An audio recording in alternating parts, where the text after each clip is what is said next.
الله الرحمن الرحيم الحمد لله رب العالمين والعاقبة للمتقين والجنة للموحدين والنار للملحدين والصلاة والسلام على سيدنا ونبينا بالقاسم محمد وآله الطيبين الطاهرين المعصومين ولعنة الله على أعدائهم وقاتلهم وغاصبي حقوقهم أجمعين. أما بعد فقد قال الله تبارك وتعالى وهو أصدق القائلين: بسم الله الرحمن الرحيم كل نفس ذائقة الموت. صلوات محمد.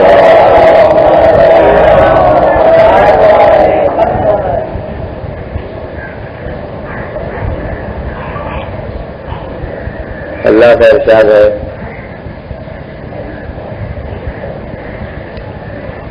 کہ ہر جاندار کو ایک دن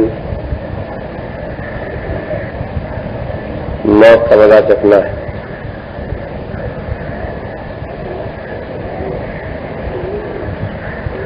موت آئے گی اور ضرور آئے گی، یہ بات سبھی مانتے ہیں، لیکن جس طرح ہر چیز کے بارے میں اور ہر معاملے میں دو طرح کے آدمی پائے جاتے ہیں. کچھ وہ ہوتے ہیں جو اس سے فائدہ اٹھاتے ہیں، اور کچھ وہ ہوتے ہیں کہ وہ چیز ان کے سامنے ہوتی ہے مگر فائدہ نہیں اٹھاتے. مومن بھی اور کافر بھی کہ موت آنے والی، مگر دنیا میں وہ بہت کم ہے جو اس عقیدے سے، اس یقین سے فائدہ اٹھاتے ہیں کہ موت آنے والی.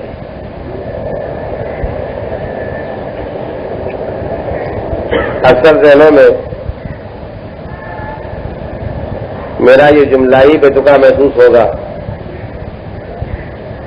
کہ موت بھی کوئی ایسی چیز ہے جس سے فائدہ اٹھایا جا سکتا ہے. اس لیے کہ ہمارے عام تصور میں موت ایک تباہی کا نام ہے، ایک مٹ جانے کا نام، اس سے فائدہ اٹھانے کا کیا سوال ہے.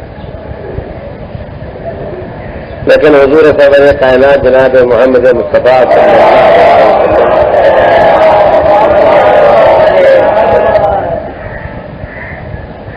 اور ائمہ معصومین علیہ الصلوۃ والسلام نے جو ارشادات فرمائے ہیں اس میں یہ فرمایا ہے ذاکر کا نام. میں نے لفظ جان بوجھ کے استعمال کیا ہے اس لیے کہ ہمارے سماج میں صرف مجلس پڑھنے والے کو ذاکر کہتے ہیں، لیکن ذاکر کے حقیقی معنی ہے یاد دلانے والا.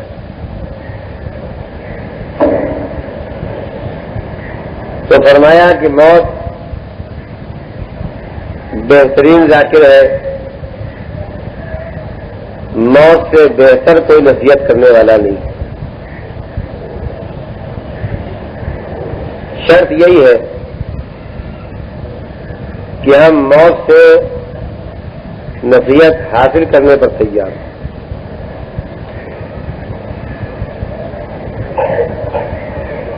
میں نے ہمیشہ ایسی مجلسوں میں اس تذکرے کو پیش کرنے کی کوشش کی ہے کہ جتنی ہم تیاری زندگی کے کسی کام کے لیے کرتے ہیں اس سے 100 گنا اور 1000 گنا اور لاکھ گنا زیادہ ہم کو تیاری کرنا چاہیے موت کے لیے. موت مانے مر جانا نہیں. اگر موت کے معنی مر جانا ہوتے تو نہ سوچنے کی ضرورت تھی نہ تیاری کی ضرورت تھی، جب آئے گی آ جائے. مسئلہ یہ ہے کہ موت کے بعد جو مرحلے اور منزلیں سامنے آنے والی،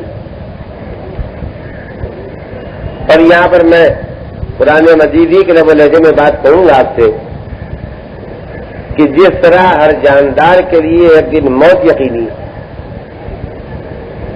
ویسے ہی ہر مرنے والے انسان کو ان منزلوں سے بہرحال گزرنا ہے جن کا نام قبر ہے، جن کا نام فشار قبر ہے، جن کا نام نکیرین کے سوال و جواب ہے، جن کا نام برزخ ہے، جن کا نام محشر ہے، جن کا نام صراط ہے، جن کا نام حساب ہے.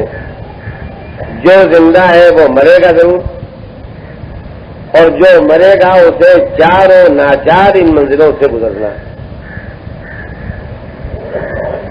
کبھی کبھی ناسمجھ بچے کچھ ایسی باتیں بھی کرتے ہیں کہ اگر نہ سمجھایا جائے تو وہ ناسمجھیوں کو صحیح سمجھ لیں. مثال کے طور پر میرے سامنے ایسے تذکرے بھی ہوئے ہیں کہ قبر کے عذاب سے بچنے کا آسان طریقہ یہ ہے کہ ہم یہ وصیت کر جائیں کہ ہمیں قبر میں دفن ہی نہ کیا جائے.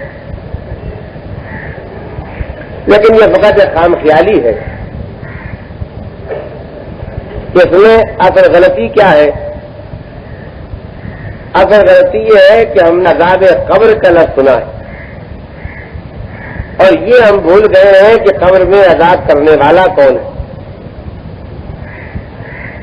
اگر قبر میں عذاب کرنے والا ہمارے ہی آپ کی طرح کا کوئی انسان ہے تو ہم اس کے عذاب سے بچ سکتے ہیں. لیکن جب عذاب کرنے والا خدا ہے جو قادر ہے تو اس کی قدرت سے ٹکرانا ممکن نہیں. اسے اگر عذاب کرنا ہے، خدا نخواستہ کسی میت پر عذاب ہونے والا ہے اور اس کا نام عذاب قبری ہے، تو وہ اگر قبر میں نہیں بھی دفن کیا جائے گا تو وہ عذاب اس پر ہو جائے گا.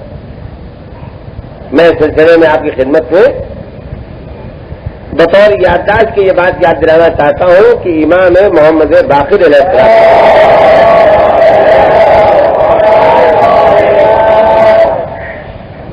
کے سامنے ایک آدمی ایک مردے کی کھوپڑی لے کر کے سر کی ہڈیاں لے کر کے آیا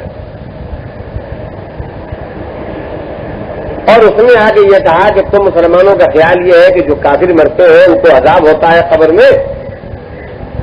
ہم بالکل یقین کے ساتھ ایک کافری کی خبر سے اس کی یہ کھوپڑی لے کر کے آئے. اب اسے لے کے دیکھیے اور چھو کے دیکھیے اس پر کوئی عذاب نہیں ہو. تو جیسے یہ کبھی کبھی ہمارے بچے باتیں کرتے ہیں کہ قبر کے عذاب سے بچنا ہے تو ہم وصیت کر دیں گے ہمیں قبر میں نہ دفن کرنا. تو ویسے ہی اس نے کہا کہ اگر اس پر عذاب ہو رہا ہے، یہ مرنے والا کافر ہے، اس پر عذاب ہونا چاہیے، تو کہاں عذاب ہو رہا ہے چھو کے دیکھ لو اسے. مسئلہ میرے سامنے آتا، آپ کے سامنے آتا تو شاید ہم سمجھانے میں الجھ جاتے. اس لیے کہ ہر محدود والا علم، ہر محدود علم رکھنے والا انسان وہ کسی نہ کسی منزل پر ہو سکتا ہے. لیکن جن کو علم خدا سے ملتا ہے، جن کا علم لدنی اور وہابی ہوتا ہے، ان کے پاس وہ علم ہوتا ہے کہ دنیا کی طرف تمام ہو جائے گی، ان کے علم کی طرف تمام نہیں ہے. چنانچہ امام نے اس سے کہا کہ ایسا کرو گا، چکماک کے پتھر لیا. آج بھی چکماک کے پتھر پائے جاتے، کل کو تو اس کا رواج ہی تھا. لے آیا، کہا اسے چھو کے بتاؤ یہ گرم ہے یا ٹھنڈے ہے؟ کہا بالکل ٹھنڈے. کہا انہیں رگڑنا شروع کرو. تو چکماک کے پتھر جب رگڑے جائیں تو تھوڑی سی چنگاری نکلتی. کیا تم یہ بات سمجھ لو کہ جو خدا اس پر قادر ہے کہ چھونے میں یہ پتھر ٹھنڈا معلوم ہو مگر وہ اس کے پورے کلیجے میں اندر آگ ہی آگ بھر دے جس کا تم کو پتہ نہ چلے، وہ خدا بالکل اس پر قادر ہے کہ اس کافر پر عذاب ہو رہا ہو، ہمارے چھونے میں ہم کو محسوس نہ ہو، لیکن جو عذاب کر رہا ہے اس تک عذاب پہنچا دے گا جس تک عذاب پہنچانے والا ہے. تو اس کی قدرت کے مقابلے میں ان چیزوں کو نہیں سوچنا چاہیے کہ ہم اس طرح سے بچ سکتے ہیں، اس طرح سے بچ سکتے ہیں. بچنے کا راستہ بھی اسی نے بتایا ہے کہ بچنے کا کوئی راستہ نہیں ہے، کوئی طاقت نہیں بچا سکے گی، کوئی سائنس کا آلہ نہیں بچا سکے گا، کوئی وسیلہ نہیں بچا سکے گا، کوئی تدبیر، کوئی ہیلا، کوئی بہانہ نہیں بچا سکے گا. اگر تم مرنے کے بعد کے عذاب سے بچنا چاہتے ہو تو صرف دو چیزیں بتا سکتی ہیں، ایمان اور دین کی پابندی. صلوات بھیجے محمد علیہ.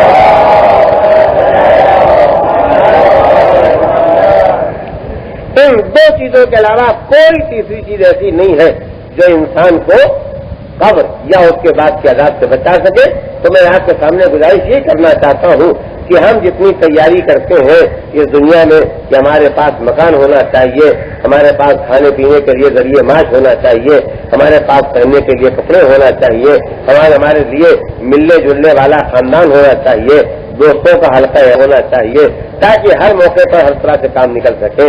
تو اسی انداز پر ہم کو وہاں بھی سوچنا چاہیے کہ ہم کو ایسا انتظام کرنا چاہیے کہ قبر سے لے کے جنت تک ہم کو گھر مل سکے آرام کے ساتھ، وہاں بھی ہم کو رفیق مل سکے، وہاں بھی ہم کو ساتھی مل سکے، وہاں بھی ہم کو دوست مل سکے.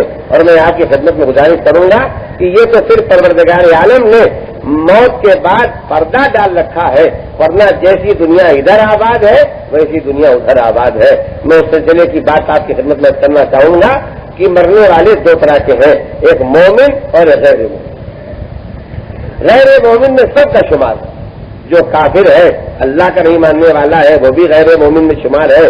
جو نبی کا نہیں ماننے والا ہے، اللہ کا ماننے والا ہے، وہ بھی غیر مومن ہے. جو خدا اور نبی کا ماننے والا ہے اور امام کا ماننے والا ہے نہیں ہے، وہ بھی غیر مومن ہے. جو خدا اور نبی اور امام کا بھی ماننے والا ہے، چھٹے امام تک کا ماننے والا ہے، ساتویں امام کا ماننے والا نہیں ہے، وہ بھی غیر مومن ہے. تو غیر مومن میں سب آ جائیں گے، خدا کا نہ ماننے والا، نبی کا نہ ماننے والا، اماموں کا نہ ماننے والا. اور مختصر ترین بات یہ ہے کہ جتنی چیزیں حضور سرور کائنات جناب محمد مصطفیٰ صلی اللہ علیہ وسلم لے کر کے آئے ہیں، ان میں سے اگر کسی چیز کا بھی نہ ماننے والا ہوگا تو وہ غیر مومن ہو جائے گا. سب چیزیں مانتا ہو، نماز کو واجب نہیں مانے غیر مومن ہو جائے گا. نماز کو مسلسل نہ پڑھنا خود اس بات کی دلیل ہے.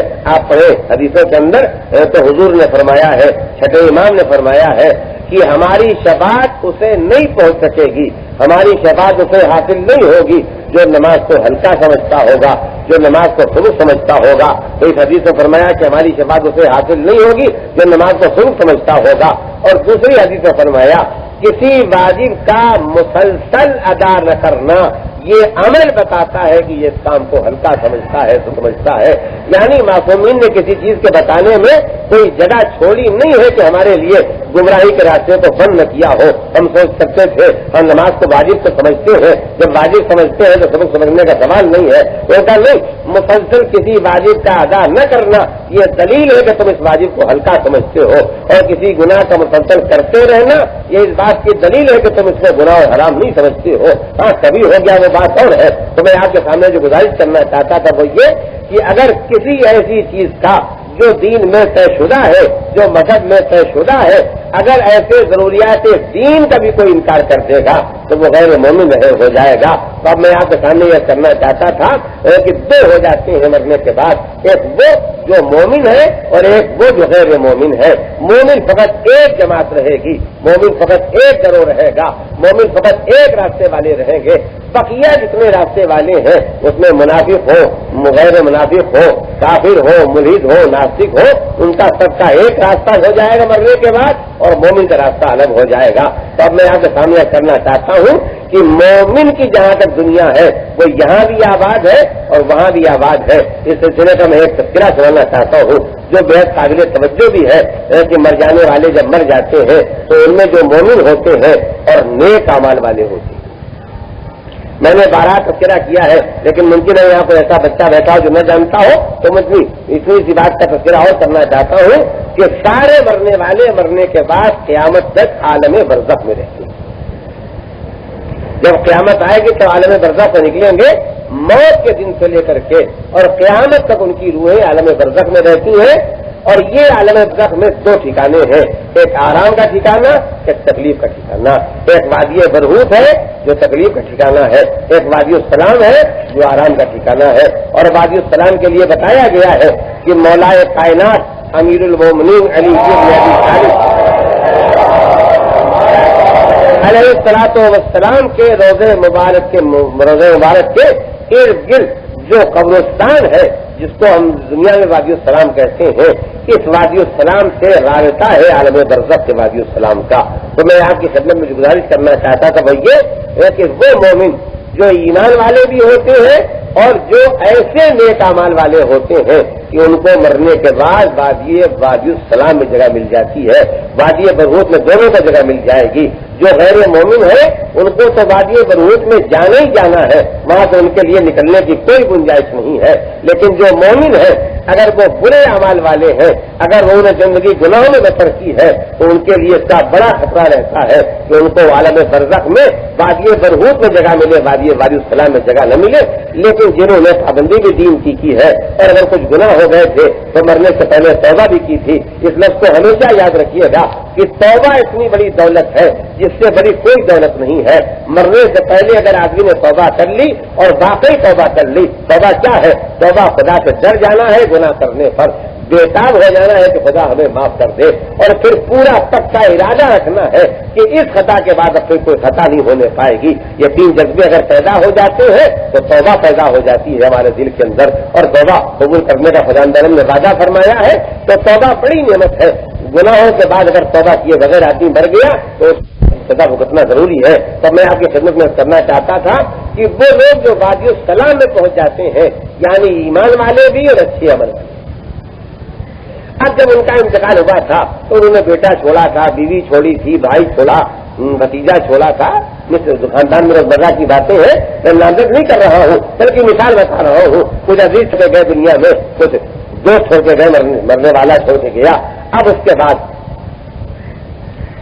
وہاں نیا کوئی مرنے والا پہنچتا ہے، جس مرنے والے کو ملاقات ہوتی ہے، یہ سمجھیے وہاں ویرانی ہے، وہاں ویرانہ ہے، وہاں سناٹا ہے، نہیں، وہاں اس سے کہیں زیادہ آبادی ہے۔ خداوند عالم نے مومنین کے لیے عالم برزخ میں بہترین مکانات، بہترین باغات، بہترین نہریں، بہترین خادم، بہترین خدمت گزار، یعنی جو کچھ ان کے اعمال اور عمل کے مطابق ہونا چاہیے وہ فراہم کیا ہے۔ اور اس میں کسی تعجب کی بات نہیں ہے، جو رحمان اور رحیم خدا یہاں کافروں تک کو روزی دے رہا ہے، مگر عالم برزخ میں اپنے ایمان لانے والے اور پابندی دین کرنے والے مومنین کو نعمتوں سے نواز رہا ہے، تو کوئی بڑی بات نہیں ہے۔ آپ واقعات پڑھیں گے تو آپ کو ملے گا کتنوں کی قبریں ہیں جو باغ میں تبدیل ہو چکی ہیں، جن کے لیے کوئی حد و وسعت نہیں ہے، دینے والا جانتا ہے اور پانے والا جانتا ہے، تو بات جب طول ہو جائے گا۔ تو میں جو گزارش کرنا چاہتا ہوں وہ یہ کہ ہر مرنے والا مومن جو وادی السلام میں جگہ پا لیتا ہے وہ اپنے قریب ترین عزیزوں کا انتظار کرتا رہتا ہے کہ یہ بھی وادی السلام میں آ جائیں، یہ بھی وادی السلام میں آ جائیں۔ نفسیاتی بات ہے، ہم آپ سب جانتے ہیں، کسی اچھے ٹھکانے پر پہنچنے کے بعد آدمی کو جس سے محبت ہے اس کے لیے وہ بے چین رہتا ہے، منتظر رہتا ہے کہ یہاں یہ بھی آ جائے، یہ نعمت اسے بھی مل جائے۔ تو جب کوئی نئے مرنے والا جس سے اس کی ملاقات زندگی میں ہوتی ہے وہ وادی السلام میں پہنچتا ہے تو وہ اپنے رہ جانے والے عزیز یا دوست کے بارے میں پوچھتا ہے کہ فلاں آدمی زندہ ہے یا مر گیا۔ اگر اس آدمی نے کہا کہ ابھی زندہ ہے، ہم کو جب موت آئی ہے تب وہ زندہ تھا، تو ان کو یہ اطمینان ہوتا ہے کہ ابھی زندہ ہے، انشاءاللہ وادی السلام میں آئے گا۔ لیکن اگر یہ خبر معلوم ہوتی ہے کہ وہ مر گیا ہے تو وہاں بھی چیزوں کو افسوس ہوتا ہے کہ مر گیا ہے اور یہاں نہیں پہنچا، ہم سے ملاقات نہیں ہوئی ہے، اس کے معنی کہ اس کو اس کے برے اعمال وادی برہوت میں لے گئے ہیں۔ تو ایسا نہیں ہے کہ موت کے آگے ویرانی ویرانہ ہے، موت کے آگے سناٹا ہی سناٹا ہے، نہیں، یہاں تک تو دنیا کی طرف ہے۔ میں ایک لفظ کہہ دوں بس آپ کے لیے سمجھنے کے لیے کافی ہوگا، یہاں تو دنیا ہی دنیا ہے۔ مرنے کے بعد نیک اعمال پابندی دین کرنے والے مومنین کے لیے رحمت خدا ہے، فضل خدا ہے۔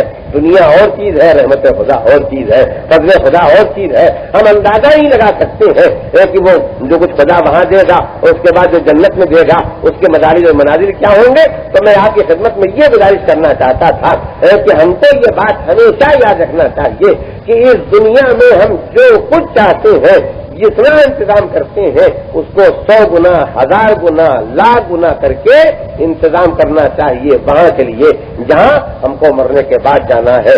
مولائے کائنات امیر المومنین علی بن ابی طالب علیہ السلام سے 2 فقرے میں آپ کو یاد دلانا چاہتا ہوں، 2 فقرے میں آپ کو یاد دلانا چاہتا ہوں۔ پہلا فقرہ یہ میں نے نجم البلاغہ میں پڑھا ہے، آج ہی کل میں پڑھا ہے۔ آپ نے فرمایا کہ دنیا کا حال کیا ہے اور ملائکہ کا حال کیا ہے، کسے سنو اور سمجھو۔ مولا سے بہتر کون ہے حالات بتانے والا؟ مولا نے کہا بے توجہ کے قابل فقرہ، یاد رکھنے کے قابل۔ مولا نے کہا جب کوئی مر جاتا ہے، جب کوئی مر جاتا ہے تو دنیا والے پوچھتے ہیں کیا چھوڑ کے مرا، اور کتنی سچی بات ہے۔ یعنی زندہ مردہ سب کے لیے پوچھ لیتے ہیں دولت کتنی چھوڑی ہے، بینک بیلنس کتنا چھوڑا ہے، کوٹیاں کتنی چھوڑی ہے، کاروبار کتنا چھوڑا ہے، یا قرض کتنا چھوڑا ہے، بیوی کہیں ہے، بچے کہیں ہے، ماں باپ ہے کہ نہیں ہے، تو یہی پوچھتے ہیں اس کے والے نے کیا چھوڑا۔ اور اس کے بعد مولا نے فرمایا کہ وہاں جب مر کے پہنچتا ہے تو ملائکہ پوچھتے ہیں اپنے ساتھ کیا لایا ہے۔ آپ بتائیے چھوڑنے والا کام آئے گا یا ساتھ لے جانے والا کام آئے گا؟ تو ہم میں سے ہر آدمی سمجھ لے گا کہ چھوڑنے والا دنیا میں چھوڑ کے چلا جائے گا، جو ساتھ لے کے جائے گا وہی کام آنے والا ہے۔ تو یہ مال بھی ساتھ جا سکتا ہے، لیکن کب؟ جب اسے ہم خمس کی شکل میں دے دیں، اسے ہم زکات کی شکل میں دے دیں، اسے ہم فطرے کی شکل میں دے دیں، اسے ہم خیرات کی شکل میں دے دیں، تو یہ مال بھی ہمارے کام آئے گا، یہ ہماری زبان بھی کام آئے گی، بشرطے کہ یہ کسی بیمار کی تیمارداری کے کام آ جائے، کسی روتے ہوئے کی تسلی کے لیے کام آ جائے، کسی گھبرائے ہوئے انسان کو اطمینان دلانے کے کام آ جائے، ذکر خدا کے کام آ جائے، کسی آدمی کا ذکر خیر کے لیے کام آ جائے، کسی کی ہدایت کے لیے کام آ جائے، تو یہ زبان بھی کام آ جائے گی، یہ دماغ بھی کام آ جائے گا، یہ سب وہاں واپس ملنے والا ہے، بشرطے کہ ہم خدا کے حوالے کر دیں۔ بس جس کو ہم یہاں سے اپنے سے آگے بھیج دیں گے وہ ہمیں ملے گا، اور جس کو ہم چھوڑ کے جائیں گے وہ ہمیں نہیں ملے گا۔ تو مولا نے کیا کہا؟ مولا نے کہا دنیا والے پوچھتے ہیں کیا چھوڑ کے گیا ہے مرنے والا، اور ملائکہ پوچھتے ہیں مرنے والا اپنے ساتھ کیا لے کے آیا ہے۔ تو اسی ایک فقرے میں ہمارے آپ کے لیے یہ پورا پیغام موجود ہے کہ چھوڑ کے جاؤ گے تو کچھ نصیب نہیں ہے، جتنا زیادہ سے زیادہ لے کے جاؤ گے اتنی ہی زیادہ کچھ نصیب۔ اور اس کے بعد مولا کا دوسرا فقرہ ہے جو میں نے ابھی کہیں شب محرم میں بھی کسی مجلس میں کسی جگہ سنایا تھا، لیکن اس موقع پر جس کو یاد دلانا مناسب سمجھتا ہوں کہ آپ نے فرمایا کہ تم کو زندگی میں جب کوئی کام کرنا ہو، جب تم کو زندگی میں کوئی کام کرنا ہو تو ظاہر ہے کہ سب کام تم نہیں کر سکو گے، تم کو کچھ کاموں کا انتخاب کرنا ہوگا۔ آدمی 10 کاموں میں سے 1 کام کر سکے گا، 2 کام کر سکے گا، 100 کاموں میں سے 5 کام کر سکے گا، 1000 کام 100 کام کر سکے گا، کوئی آدمی سارے کام نہیں کر سکتا ہے۔ تو مولا نے کہا جب زندگی میں تم کو کوئی کام کرنا ہو تو تم کاموں میں سے اس کام کا انتخاب کرو جو مرنے کے بعد تمہارے کام آنے والا ہے۔ یہ چیزیں کیا ہیں؟ یہ چیزیں یہ ہیں کہ اگر ہم یہ یاد رکھیں کہ موت ہمارے پاس آنے والی ہے، حد تو یہ ہے کہ سامنے دوسرے کو موت آ بھی جاتی ہے تو ہم سوچتے ہیں یہ اس تک آئی ہے، ہم تک نہیں آنے والی۔ حالانکہ ہم میں سے ہر آدمی ہر سیکنڈ موت سے قریب تر ہوتا جا رہا ہے۔ تو میں آپ کی خدمت میں یہ گزارش کرنا چاہتا تھا کہ مر جانا کوئی بڑا مسئلہ نہیں ہے، مرنے کے بعد جہاں جہاں جانا ہے اس کے لیے ہم کو اپنے کو تیار کرنا چاہیے، اور وہ تیاری کسی چیز کا نام نہیں ہے، ایمان کا نام ہے اور دین کی پابندی کا نام ہے۔ اور جب ایمان اور دین کی پابندی کی بات آ گئی تو بھی یاد رکھیے گا کوئی ایمان حاصل نہیں کر سکتا ہے جب تک کہ دین کی تعلیم حاصل نہیں کرے، اور کوئی اعمال صالح بجا نہیں لا سکتا ہے، واجبات کو ادا نہیں کر سکتا ہے، گناہوں سے اپنے آپ کو بچا نہیں سکتا ہے جب تک کہ دینی تعلیم حاصل نہیں کرے گا۔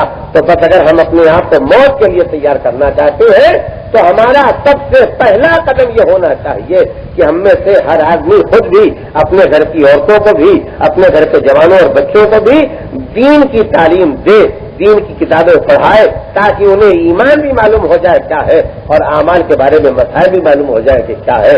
میں آپ کی خدمت میں انہیں گزارشوں کو مسلسل پیش کیا کرتا ہوں، اور اسی لیے پیش کیا کرتا ہوں کہ کام آنے والی بات جو ہے وہ وہی ہے جو مرنے کے بعد کام آنے والی ہے۔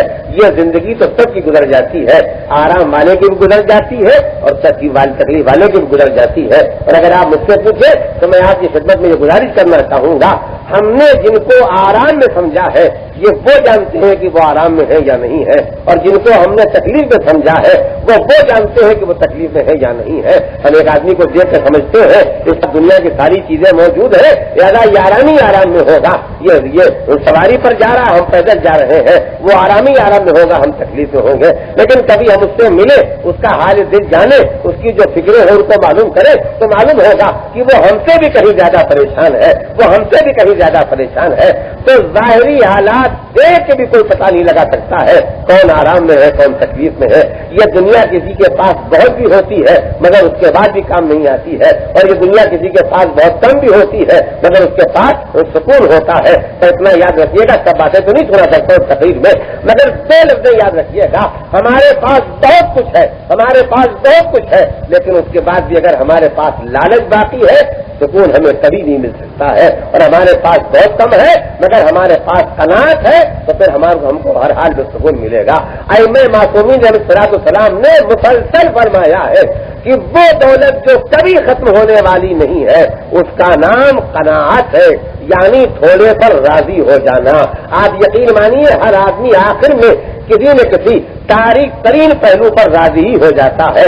ہم گھر سے چلے گھبرائے ہوئے چلے، کہیں ریل چھوٹ نہ جائے، کہیں گاڑی چھوٹ نہ جائے، کہیں پرواز ہو نہ جائے، کہیں فلائٹ چلی نہ جائے، تو نتیجہ کیا ہوگا؟ اگر ہم یہ سوچ کے چلے تو ہر قدم پر ہماری سانس بھی پھوٹتی جاتی ہے، پسینہ بھی جاری ہے، کئی راستے میں سگنل بھی آ گیا تو اس کو بھی گالی دے رہے ہیں، اپنے کو بھی گالی دے رہے ہیں، گاڑی کو بھی گالی دے رہے ہیں، حکومت کو بھی گالی دے رہے ہیں۔ یہ گالی نہیں دے رہے ہیں، یہ پاگل پن کی حد ہے جس میں ہم داخل ہو گئے ہیں۔ لیکن آدمی نے طے کر لیا، ہم نے جتنا تدبیر ممکن تھی کر لی ہے، اب دیر ہے یا سویر ہے، ہم روانہ ہو چکے ہیں، ملنا ہوگی تو ملے گی اور نہ ملنا ہوگی تو ہمارے بے چین ہونے سے نہیں ملے گی۔ بس اگر یہ سکون کر لیا تو اطمینان سے چیک لگا کے بیٹھ جاتے ہیں، خدا پر بھروسہ کرتے ہیں، تدبیر جاری ہے۔ اب اس کے بعد بجائے گھبرانے کے اور سگنل پہچانے سے گالیاں دینے کے بجائے بہترین بات یہ ہے کہ وہ سب گناہوں کے بارے میں استغفار کرتے رہے، خدا سے طالب امداد ہو، محمد اور آل محمد علیہ السلام کو وسیلہ بنا کے دعا مانگے تو ایسی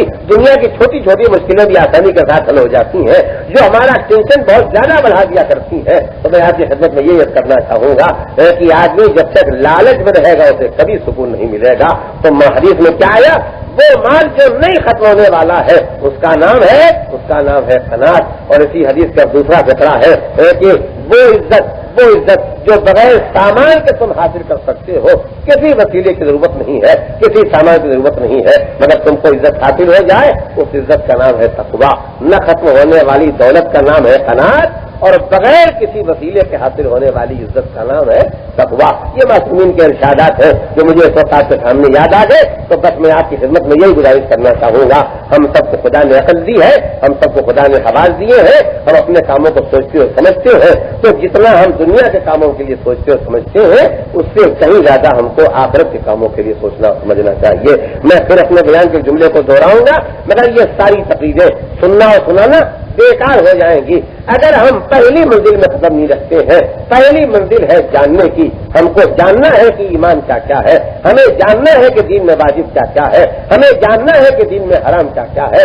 اگر ہم علم کی حد میں نہیں آئیں گے تو عمل کی منزل تک آ نہیں سکتے ہیں، اور جو علم کے بعد عمل کرنے کی منزل ہے اور اس کے بعد خدا رحمان ہے، خدا غفار ہے، خدا تواب ہے۔ تم جانو جہاں تک جان سکتے ہو، پوری پابندی کی بھرپور کوشش کرو، اس کے بعد اگر کمی رہ جائے گی تو اس کمی کے لیے ہماری رحمت ہے، مگر رحمت کا مطلب یہ نہیں ہے کہ تم کمی پیدا کرو ہماری رحمت کے سہارے، کوشش کے بعد کمی رہ جائے گی تو اس کے لیے رحمت ہے، لیکن رحمت کے سہارے جو کمی پیدا کرے گا اس کے لیے عذاب ہے، قہاریت ہے، خیر ہے، اس کے لیے رحمت نہیں۔ تو میں آپ کی خدمت میں بس اتنی گزارش کرنا چاہتا تھا کہ کم سے کم جب کبھی ہم قبرستانوں میں جمع ہو، ایسی مجلسوں میں جمع ہو، تو ہم کو اپنے حالات کا جائزہ لینا چاہیے کہ اپنے آپ کو موت کے لیے تیار کر رہے ہیں یا نہیں تیار کر رہے ہیں۔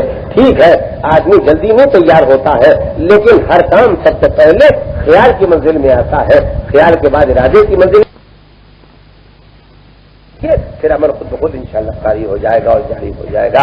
بس تذکرے کو میں آپ کے سامنے پیش کرتے ہوئے آخر میں یہ بات کہنا چاہتا ہوں کہ یہ ہماری غفلت کی حد ہے، یہ ہماری بے خبری کی حد ہے کہ ہم موت روز دیکھتے ہیں سامنے، اور نڈر رہتے ہیں، اور وہ جو معصوم تھے، وہ جو معصوموں کے نبی تھے، وہ جو معصوموں کے امام تھے، وہ جو معصوموں کے سردار تھے، وہ اپنے لیے ان منزلوں کو ایسا ہم سمجھتے تھے کہ وہ خدا کے سامنے گڑگڑاتے بھی تھے، وہ خدا کے سامنے الہاوزاری بھی کرتے تھے، وہ خدا کے سامنے استغفار بھی کرتے تھے۔ کس کو نہیں یاد ہے، کس کو نہیں یاد ہے کہ ابو درداء جب واپس آ رہے ہیں تو ان کے کان میں کسی رونے والے کی آواز آتی ہے، اور وہ آواز اس طرح سے آ رہی ہے جیسے کوئی ماں اپنے جوان بیٹے کی لاش کو روتی ہے۔ ابو درداء سوچتے ہیں اس میدان میں، اس ریگستان میں شاید اچانک کوئی آدمی مر گیا ہے اور اس کی ماں رو رہی ہے، ہم کو اس کی مدد کے لیے جانا چاہیے، لیکن جو جا کے دیکھتے ہیں کوئی لاش ہے نہ کوئی ماں ہے، سجدے معبود میں مولا رو رہے ہیں۔ ہم کو اور آپ کو سوچنا پڑے گا علی کیوں رو رہے ہیں؟ علی عظمت خدا جانتے ہیں، علی کے سامنے خدا کی بلندیاں ہیں، علی کے سامنے آخرت کی منزلیں ہیں۔ بس یہ ہماری غفلت ہے، یہ ہماری غفلت ہے کہ ہم قبر کو دیکھ کر کے، میت کو دیکھ کر کے، موت کو دیکھ کر کے ہنستے ہیں، اور وہ جو بے گناہ تھے، جو بے خطا تھے، جو معصوم تھے، جو تاجدار عصمت تھے، جو سربراہ تاریخ عصمت تھے، ان کا حال یہ ہے کہ معبود کے سامنے اس طرح گڑگڑاتے ہیں کہ معلوم ہوتا ہے جیسے کوئی ماں اپنے جوان بیٹے کی میت کو رو رہی ہے۔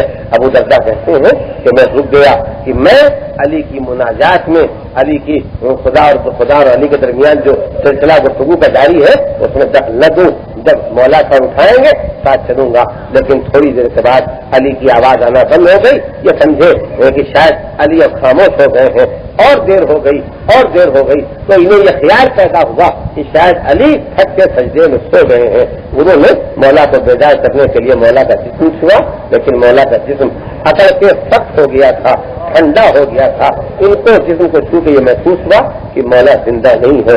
روتے ہوئے شہزادی کے دروازے پر آئے اور آنے کے بعد کہا کہ بیوی یہ میری بدنصیبی ہے کہ میں خبر لایا ہوں، جو خبر مجھے میرے علاوہ کوئی اور لایا ہوتا تو اچھا تھا۔ کہا بتاؤ کیا خبر لائے ہو؟ کہا خبر یہ لایا ہوں کہ حسنین یتیم ہو گئے۔ علی نے انتقال کیا۔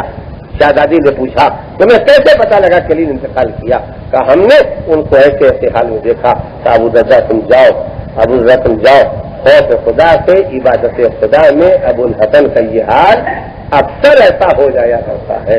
میں ختم کرتا ہوں اور یہ کہتے ہوئے ختم کرتا ہوں، ابھی کبھی کا دن گزرا ہے، زیادہ مدت نہیں گزری ہے، وہاں ریگستان میں علی کے جسم کو جب سخت اور ٹھنڈا دیکھا تو گھر نہیں گئے تھے، خبر دینے آئے تھے کہ علی نے انتقال کیا۔ لیکن کبھی کا دن جو گزرا ہے جب حسین کربلا میں شہید ہوئے ہیں تو کوئی نہ تھا جو در خیمہ پہ جا کے خبر دے دیتا کہ حسین شہید ہو گئے۔ ہاں ایک تھا جو حسین کو لے کے آیا تھا، اسی نے اپنے ذمے یہ بھی سمجھا کہ میں خبر بھیجوں۔ جب حسین شہید ہو گئے تو ایک مرتبہ آپ کا گھوڑا چاروں طرف سے لوگوں پر حملہ کرتا ہوا راستہ بناتا ہوا آیا، کسی کو کاٹتا تھا اور کسی کو لاتے مارتا تھا۔ جب مجمع ہٹ گیا حسین کے سرائے میں کھڑا ہوا، اس نے اپنی پیشانی حسین کی کٹی ہوئی گردن سے رکھی اور اس سے جب خون کا نشان لگ گیا وہ پھر گیا۔ کیسے گیا؟ خیمے کی طرف گیا۔ کسی نے ساتھ میں آواز بھی دی اس گھوڑے کو گرفتار کر لو، لیکن اس نے لوگوں پر حملہ کیا اور اپنے کو گرفتار نہیں ہونے دیا، اور خیمے کے دروازے پہ جا کے آواز بلند کی۔ جب آواز بلند کی تو دروازے بتاتی ہیں کہ سب سے پہلے جناب سکینہ دوڑی، گھوڑے کی آواز آ رہی ہے، شاید میرا بابا واپس آ گیا۔ مگر جو خیمے سے باہر نکل کے دیکھا ایسے سوار نہیں تھا، خالی گھوڑا تھا۔ بچی اپنے باپ کی گھوڑے سے فریاد کر رہی تھی، تم اکیلے آئے میرے